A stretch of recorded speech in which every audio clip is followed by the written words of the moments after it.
Assalamu alaikum wa rahmatullahi wa barakatuh. Il y a un aspect vraiment merveilleux dans le Coran. C'est celui de passer d'aspects connus tels que nous les connaissons fi dunya à des aspects mystérieux émanant d'Allah tel qu'il nous en a parlé à travers la révélation. Et ça, je trouve que c'est vraiment magnifique. Parce que par ce biais-là, Allah subhanahu wa ta'ala, chose que nous ne connaissons pas et qu'on ne pourra jamais connaître dans cette vie-là, sinon à travers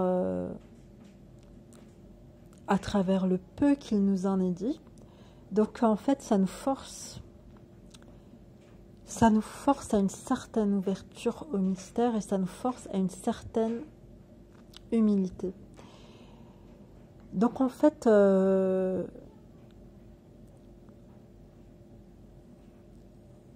se rend compte en fait que l'ego n'a pas beaucoup de place au sein du dialogue religieux. Que quand nos cœurs sont vraiment acquis à Allah subhanahu wa ta'ala, l'ego n'a pas de place au sein des... L'ego dans le sens de l'orgueil, bien sûr, n'a aucun sens déjà, et d'une, et surtout qu'il n'a pas sa place, il n'est pas le bienvenu. Parce que l'ego, il va avoir tendance, l'orgueil, donc l'ego dans le sens de l'orgueil, il va avoir tendance à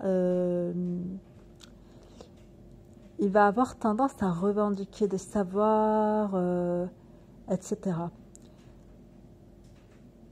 Tandis que le propre de la religiosité, c'est le domaine et le lieu. C'est le domaine et le lieu du non-ego. Parce qu'en fait, on se sert de l'ego en tant que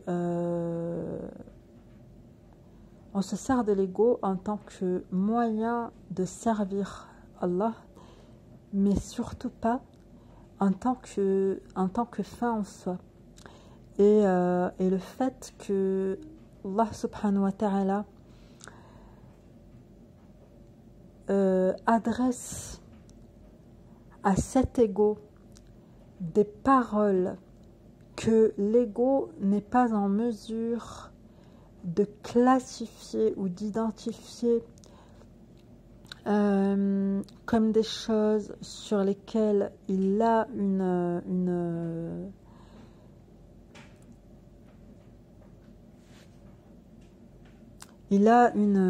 vue, comment dire,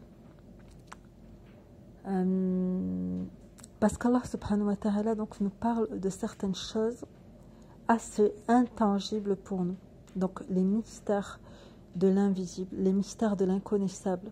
Allah subhanahu wa ta'ala nous en parle par petits fragments dans le Coran. Et par choix, je décide de ne pas en citer un exemple par choix. Pour que nous-mêmes, lors de notre lecture du Coran, on puisse s'en souvenir. Et je ne vais pas nommément les citer parce que je veux vraiment mettre l'accent sur ce que je suis en train de dire maintenant. Et que je trouve que le meilleur moyen de se rappeler de la valeur de ce que je dis, c'est de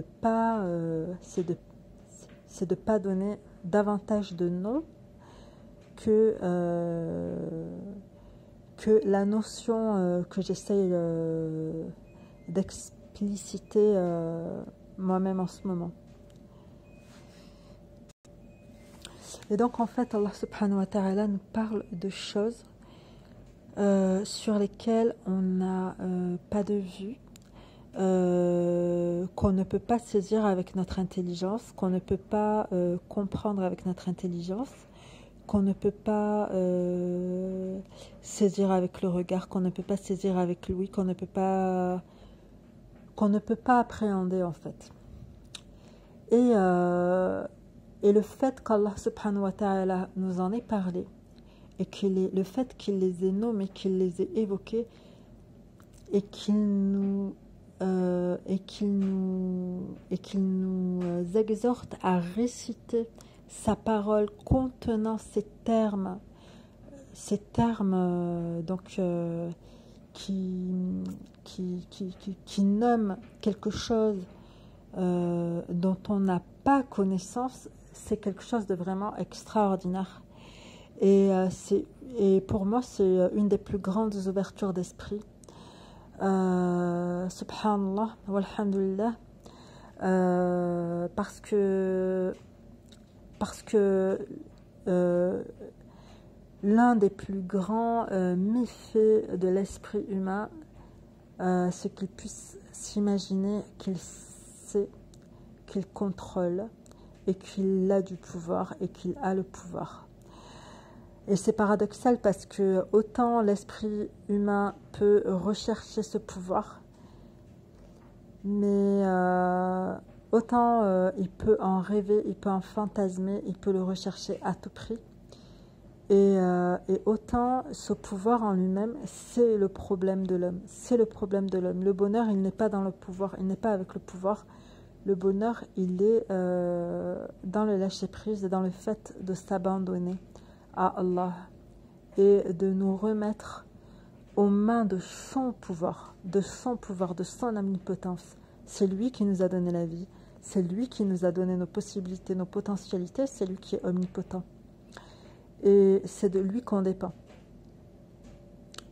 Et donc, ça nous ramène donc à cette question d'ego et d'orgueil et de suffisance humaine.